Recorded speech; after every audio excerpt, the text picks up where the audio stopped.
මේදී ඉවත් කිරීමේ ක්‍රමවලින් අතිශයින්ම දියුණු ක්‍රම මොනවද කියලා අද අපි කතා කරන්නට කැමතියි.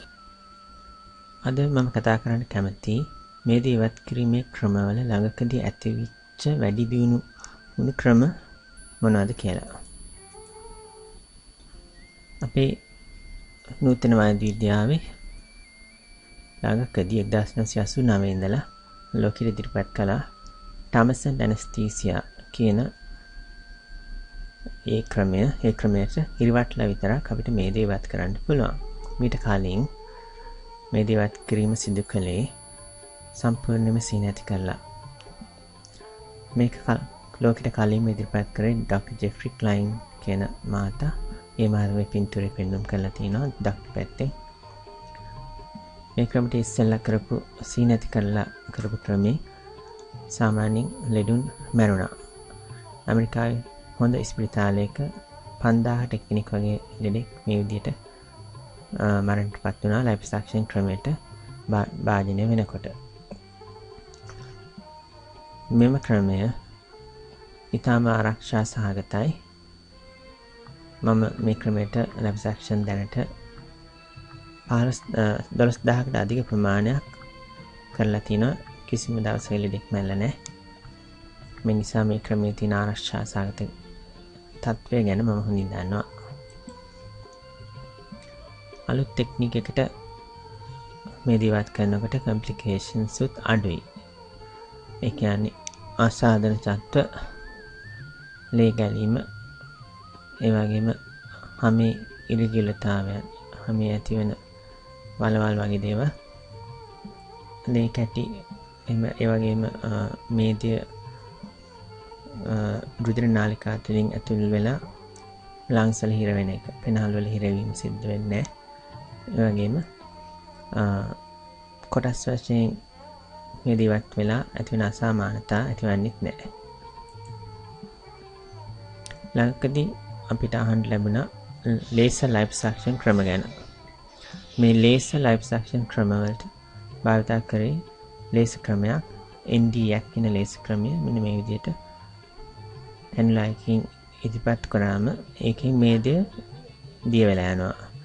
මේදිය දිය වෙලා ගියන් පස්සේ එක්ක මේ මේදිය ඉවත් කරන්න, එහෙම නැත්නම් එහෙම තියෙන අරනවා ඇඟට ඇබ්සෝබ් වෙලා යන්න. මේ ක්‍රමයට කවදාකවත් පරණ අපේ ටමසන් ඇනස්තීසියා ක්‍රමයට වැඩිය ලොකු විශාල ඉම්ප්‍රූව්මන්ට් එකක් තිබුණේ නැහැ. ඒ වුණත් ලේසර් භාවිත කිරීම නිසා මේ ක්‍රමය අපේ ක්‍රමයට වැඩිය සාමාන්‍යයෙන් වැඩිපුර මුදලක් යන ක්‍රමයක් බවට විතරයි පත් වෙන්නේ. ඒ වගේම මෙතෙන්දී අපිට ඉවත් කරන මේදය දිය වෙලා ආපු විනාශ වෙලා ආපු මේදයක් නිසා මේ මේදය අපිට භාවිත කරන්න බැරි වුණා වෙන තැන්වල තැන්පත් කරන්නට. අපි අද භාවිත කරන්නේ මේ power assist liposuction කියන ක්‍රමය. මේ ක්‍රමයට අපිට ලබා ගන්න මෙකැනිකල් එනර්ජි එකක් පමණයි. මේ නිසා මේදය හීට් වෙන්නේ නැහැ, මේදය රත් වෙන්නේ නැහැ. මේදය ඉවත් වෙනකොට මේ ভাইබ්‍රේෂන් ක්‍රමය නිසා මේද තට්ටුවට හානියක් ඇතිවන්නේත් නැහැ. මේ ක්‍රමයට මේද ඉවත් කරනකොට සාමාන්‍යයෙන් හිරිවැටීම තවදුරටත් පැතිරීගෙන යනවා ভাইබ්‍රේෂන් එක නිසා. ඒ වගේම හැම වැඩිපුර හිරිවැටෙනවා. මේ නිසා මේද ඉවත් කළා ගෙදර ගිහිල්ලා හොඳ වෙන කාලෙදී ඇතිවෙන වේදනාවක් ගොඩක් අඩු වෙනවා. සාමාන්‍යයෙන් මේද ඉවත් කළා ඊළඟ දවසේ ලෙඩට ගෙදර යන්න පුළුවන්. සාමාන්‍ය වැඩපළ කරගන්නට පුළුවන්. සුමානකට පමණක් අපි කියනවා බරපතල ව්‍යායාම කිරීමෙන් වළකින්නට කියලා. ඒ වගේම ඉස්සර කාලේ අපිට ඉවත් කරන්න බැරි වෙච්ච තද මේදේ පවා මේ අලුත් ක්‍රමයට අපිට ඉවත් කරන්න පුළුවන්. තද මේදේ සාමාන්‍යයෙන් පිටේ, ඒ වගේම පිරිමියාගේ බ්‍රෙස්ට් එකේ, නැත්නම් චෙස්ට් එකේ තමයි දක්නට ලැබෙන්නේ. පරණ ක්‍රමයට මේ වගේ තැන්වල මේදේ ඉවත් කරාම සාමාන්‍යයෙන් ඒකාකාර විදිහට මේදේ ඉවත් වෙන්නේ. ඒ වුණාට අපේ අලුත් ක්‍රමයට අපිට ඒකාකාර විදිහට හැම මේදේ තට්ටුවකම තියෙන මේදේ ඉවත් කරන්න පුළුවන්. මේ නිසා හැම ලස්සනට තද වෙනවා අපේ ක්‍රමයට. ඉස්සර කාලේ අපිට සෙරිලයිට් කියන මේදේ ඉවත් කරන්න පහසු වෙනවා. සෙලියුලයිට් මේදය තුළ ගොඩක් ෆයිබරස් ටිෂු එහෙම නැත්නම් තද ටිෂුස් තියෙනවා. සෙලියුලයිට් මේදේ සාමාන්‍යයෙන් තියෙන්නේ තයිස්, කලවා සහ තට්ටම් ප්‍රදේශවල. දැන් අපිට මේ තැන්වල උනත් මේදය ආරක්ෂා සහගත විදිහට ඉවත් කරන්න පුළුවන්. ඉස්සර කාලේ බ්ලඩ් ප්‍රෙෂර් තියෙන ලෙඩුන්ට එහෙම නැත්නම් දේඩියා තියෙන ලෙඩුන්ට ඒ වගේම ලෙඩ රෝග තත්ත්වයන් තියෙනවා නම් අපිට මේ මේදේ ඉවත් කරන්න අපහසු වෙනවා. ගොඩක් වෙලාවට මේදේ වැඩිපුර තැම්පත් වෙනකොට මේ වගේ ලෙඩ රෝග බහුලව දක්නට ලැබෙනවා. මේ නිසා මේ වගේ ලෙඩ රෝග තියෙන අය තමයි මේදේ ඉවත් කිරීම ඉතාමත්ම සුදුසු වන්නේ. නමුත් දැන් හිරිවටල පමණක් කරන මේදේ ඉවත් කිරීමේදී ආරක්ෂා සහගත නිසා අපිට මේ වගේ ලෙඩුන්ට බය නැති ඇවිල්ලා මේ මේදේ ඉවත් කරගෙන යන්නට කියන්න පුළුවන්. අපිට අවශ්‍ය කරන එකම තත්ත්වය තමයි ඒගොල්ලන්ගේ ඒ රෝගී තත්ත්වය හොඳ ආකාරයෙන් පවත්වාගෙන යාම. බ්ලඩ් ප්‍රෙෂර් තියෙනවා නම් බ්ලඩ් ප්‍රෙෂර් නෝමල් විදිහට තියෙන්න ඕන. ඩයබටිස් තියෙනවා නම් ඒගොල්ලන්ගේ බ්ලඩ් ෂුගර් නෝමල් නම් අපිට මේ ක්‍රමයට ඇවිල්ලා මේදේ ඉවත් කරගන්නට පුළුවන්. ඒ වගේම මේ මේදේ ඉවත් කිරීමේදී කිසිම ආරක්ෂාව ඉතාමත් වැඩි. ඒ නිසා සාමාන්‍යයෙන් කුඩා මේද තට්ටුවක් තිබුණත් ඇවිල්ලා අයින් කරගෙන යන්න පුළුවන්. කිසිම හානියක් වන්නේ නැහැ. මේ නිසා අද ලෝකේ ගොඩක් ඇක්ට්‍රසස්ලා නළු නිලියන ඒ වගේම නිරූපණ ශිල්පිනියන් ඇවිල්ලා මේ වගේ ඔපරේෂන් කරගන්නවා. සාමාන්‍ය කුඩා මේද ප්‍රමාණයක් ඇති වුණත් මොකද ඒගොල්ලෝ කැමති නැහැ ඒගොල්ලන්ගේ රූපය කැත වෙනවට. ඒ වගේම කුඩා ළමයින්ට අවුරුදු 12ට පස්සේ ඇවිල්ලා ප්‍රශ්නයක් තියෙනවා නම් මේ වගේ මේද ඉවත් කරන්න පුළුවන්. ගොඩක් වෙලාවට අපි ඩක්ට් ලැබෙන ලංකාවේ විශේෂයෙන්ම ගැහැණු ළමයින්ට අවුරුදු 15 16 වෙනකොටත් විශාල පියුරු ඇති වෙනවා. ඒ වගේ අවස්ථාවකදී අපි මේ පියුරු කුඩා කරගන්න පුළුවන් මේද ඉවත් කිරීමෙන්. බය නැතුව පිරිමි ළමයින්ටත් චෙස්ට් එකේ මේදේ ඇති වෙන එක ප්‍රශ්නයක් වෙලා තිනවා. එවැනි තත්ත්වයක් ඇති වුණත් ඒගොල්ලන්ට බය නැතුව ඇවිල්ලා ඉවත් කරගෙන ඊළඟ දවසේ ඉස්කෝලේ යන්න පවා පුළුවන් වෙනවා. ඒ වගේම වයසක අයට උනත් දැන් ඉස්සර කාලේ වගේ බය නැතුව ඇවිල්ලා වැඩි ප්‍රතින මේද ඉවත් කරගෙන යන්න පුළුවන්. ගොඩක් වෙලාවට ඒගොල්ලෝ මේ මේද ඉවත් කරන්නේ තමන්ට ෆිසිකලි ඩිස්කම්ෆර්ට් එකක් තියෙන හින්දා ඒක නෙගලන්ට වැඩපළ කරගන්න අපහසුතාවයක් තියෙන්න පුළුවන්. බඩේ හැරි අනික් ප්‍රදේශවල මේද තට්ටුව විශාල වශයෙන් පිටලා තියෙනවා. ඒ වගේම අපිට ළඟදී අහන්න ලැබුණා අල්ට්‍රාසවුන්ඩ් ක්‍රමයට මේද ඉවත් කරනවා කියලා. අල්ට්‍රාසවුන්ඩ් එනර්ජි එකටත් අපේ මේද තට්ටුව හීට් වෙනවා. ඒ හීට් වෙන නිසා මේ විදිහට මේද ඉවත් කරන ගොඩක් වෙලාවට ඒ මේද තට්ටුව ඇතුළත ස්කාර්ස් එහෙම නැත්නම් කැලැල් ඇති වෙනවා. මේ කැලැල් සදාකාලික විදිහට පවතින්න පුළුවන්. මේන් ඒ නිසා විශේෂ ඇඩ්වාන්ටේජ් එකක් එහෙම නැත්නම් අපිට ඒකෙන් කිසිම හොඳ ප්‍රතිඵලයක් ලැබෙන්නේ නැහැ. ඒ වගේම මෙහෙම ලබා ගන්න මේ තට්ටුව සාමාන්‍යයෙන් ඩැමේජ් වෙලා තියෙන නිසා ඒක අපි ෆැබ්‍රික් කරන්නත් කැමති වන්නේ නැහැ. ඊළඟට අපි කියන්න ඕන කූල් ස්කල්ප්ටිං ක්‍රමය ගැන. කූල් ස්කල්ප්ටිං කියලා අලුත් ක්‍රමයක් දැන් ලෝකෙට ඇවිල්ලා තිනවා. මේ ගැන විශාල වශයෙන් ආందోලනයක් තිබුණා. ඒ වුණත් මේකෙන් අපි දන්නවා මේ දිවත් වෙන ඉතාම කුඩා ප්‍රමාණයක් පමණයි. ඒ වගේම ට්‍රීට්මන්ට්ස් විශාල ප්‍රමාණයක් කරන්න ඕන. ඒ අවස්ථාවේදී ඇතිවන වේදනාව සහ මුදල් වැය කිරීම මේ දිවත් කිරීමෙන් ඇතිවන කුඩා වශයෙන් ලැබෙන ප්‍රතිඵලයට කිසිසේත්ම හොඳ ක්‍රමයක් කියලා අපිට හිතන්න අමාරුයි. මේ වගේ අලුත් ක්‍රම හැමදාම වගේ ලෝකෙට එනවා. ඒ වුණත් මේවා හොඳට හිතලා බලලා කරන්න ඕනේ. මොකද ගොඩක් වෙලාවට මේවා ඉදිරිපත් වන්නේ ලෙඩුන්ගේ මුදල් කඩා වඩා ගන්නට. එහෙම නැතුව හොඳ ප්‍රතිඵලයක් ලබා ගන්න අමාරුයි. මසාජ් ටෙක්නික් කියලා අපි අහලා තිනවා. බොහොම නැත්නම් මේ වගේ දේවල් ඉදිරිපත් කරනවා මේ දිවත් කරන්න. ඒ උනට අවුරුදු ගාණක් මේවා කරලා මේ දිවත් කරගන්න බැරි අය අවිල එක දවසෙන් අපේ ක්‍රමයට මේ දිවත් කරගෙන යනවා කියලා කියන්නේ. පුළුවන් අපිට මේ නිසා තමන්ගේ වටිනා මුදල් සහ කාලය මෙවැනි දේවල් වලට නාස්ති කරන එක සුදුසු නෑ. ගොඩක් අයට ලයිෆ් සක්ෂනයක් කරන්නේ ඇයි කියලා දැනුමක් නෑ. කෙනෙක්ගේ බර වැඩි වෙනකොට මේද තට්ටුව තැම්පත් වෙනවා බඩේ පිටේ අත්යට කලවල මේ වගේ තැන්වල මේකට කියනවා ගබඩා මේද කියලා.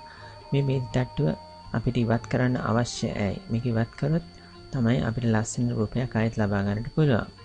එහෙම නැත්නම් අපි ඩයට් කරලා එක්සර්සයිස් කරලා එහෙම නැත්නම් ગેස්ට්‍රික් බයිපාස් ක්‍රමයට ආමශය කපලා බර අඩු කරගන්න අපහසු වෙන්නේ නැහැ. උනත් රූපය නැවත ලබා ගන්න තමයි අපහසු වෙන්නේ. මොකද ගොඩක් වෙලාවට මේ දේවත් වෙනකොට එවැනි තැන්වල තියෙන හැම බුරුල් වෙලා කැත වෙලා මෙන්න මේ විදිහට රැලි වැටලා යනවා. ලයිපොසක්ෂන් කරන්නේ අපිට ආයෙත් ලස්සන රූපයක් ලබා ගන්නට. ඒ වගේම ගොඩක් වෙලාවට මේද තට්ටුවෙන් ප්‍රමාණයක් ඉවත් කරන්නත් අපහසුයි අපිට ව්‍යායාම සහ ඩයට් ක්‍රමයට. එතකොට අපි ලයිපොසක්ෂන් ක්‍රමයට යන්න ඕනේ කොයි වෙලාවට. අපි ලයිපොසක්ෂන් ක්‍රමය පටන් ගන්නකොට අපි කවදා හිතුනොත් අපේ ශරීරය අපිට කිට්ටු කරගන්න ඕන, ලස්සන කරගන්න ඕන. අපි ඉන්නේ වැරදි ආහාර මාර්ගයේ එහෙම හිතෙන දවසට තමන්ගේ බර වැඩිම අවස්ථාවේ තමයි අවිල්ල මේ දේවත් කරගන්න ඕන.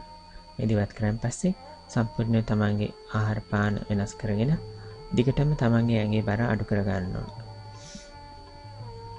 ඉස්සර කාලේ වගේ අපි දැන් කියන්නේ බර අඩු කරගෙන එන්න මේ දේවත් කරන්න. මොකද බර අඩු කරනකොට හැම වැටලා කැත වෙනවා. ඒ වගේම ඉස්සර කාලේ වගේ දැන් අපිට ඕනම මේද ප්‍රමාණයක් ලස්සනට ඉවත් කරන්න පුළුවන් කිසිම ප්‍රශ්නයක් නැතුව අපේ අලුත් ක්‍රම වලට.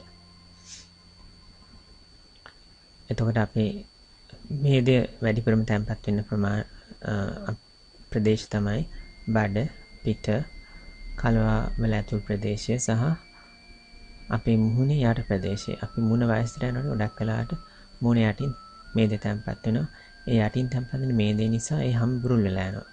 මේ මේද ඉවත් කරේ නැත්නම් තරුණ කාලෙදිම ගොඩක් වෙලාවට හැම බුරුල්ෙන් පස්සේ අපිට මේද ඉවත් කරලා ඒ ලස්සන රූපය ආයෙත් ලබා ගන්න අපහසු වෙනවා. මේ නිසා කිසි ඕනම කෙනෙක්ට තරුණ කාලේ වල මේද තැම්පත් වෙලා තියෙනවා නම් නිකට යටින් ඒක ඉවත් කරොත් තමයි අපිට වයසට යන්නේ ගොඩක් අඩු කරලා ලස්සන තරුණ මුණක් ආයෙත් ලබා ගන්නට පුළුවන් වන්නේ. අද ලෝකයේ මේද ඉවත් කරන තව විශේෂ හේතුවක් තමයි අපේ ශරීරයේ රූපය ලස්සන කරන්නත් මේදේ තැම්පත් කළා. කලින් විදියට අපි හැම කපලා මහලා එහෙම නැත්නම් ෆේස් ලිෆ්ට් ක්‍රමයට අපිට තරුණ මුහුණක් ලබා ගන්න බෑ.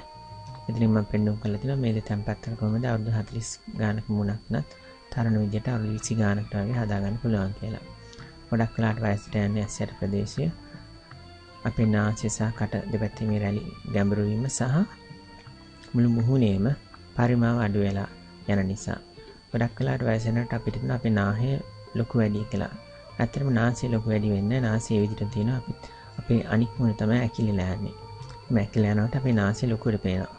දැන් මේ පින්තූරෙන් පෙන්වන්න කියලා තියෙනවා අපි මුහුණ හැදුවෙන් පස්සේ තරුණ විදියට ඒ නාසය කුඩාවට පේනවා, ලස්සනට පේනවා. ඒකට හේතුව මම කලින් කිව්වා වගේ අපේ මුහුණේ ඇකිලීම ඇති වෙලා තමයි වයසට යන හේතුව. ඒ ඇකිලීම නිසා තමයි කන් සහ නාසය ලොකුවට පේන්නේ වයසට යන කෙනෙකුගේ. එතකොට අපි හිතනවා ෆැට් ග්‍රාෆ් කරාම අපේ මුහුණ මහත් වෙනවා කියලා. අපේ මුහුණ මහත් වෙන්නේ අපේ මුහුණ ඇත්තටම කෙට්ටුවට පේනවා. මොකද මුහුණ ඉහළට යනවා. එහෙම නැත්නම් මුහුණේ ලිෆ්ට් එකක් ඇති වෙනවා. ඒ පරිමාණ වැඩි වෙනකොට ගොඩක් අය දන්නේ කාරණා තමයි අපි තරුණ කාන්තාවක් බලනකොට එයා වයසක ආච්චි කෙනෙක් වෙනකොට එයාගේ මුහුණේ 30ක් 40ක් පමණ මේද ඉවත් වෙනවා.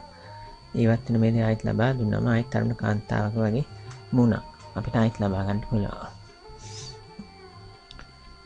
ඒ වගේම අපිට පුළුවන් බටොක්ස් තට්ටම් ප්‍රදේශය සහ බ්‍රෙස්ට් වයසට යනකොට මේ ප්‍රදේශවල තියෙන මේද ඉක්මනින් ඉවත් වෙනවා අනිත් ප්‍රදේශ වලට වඩා.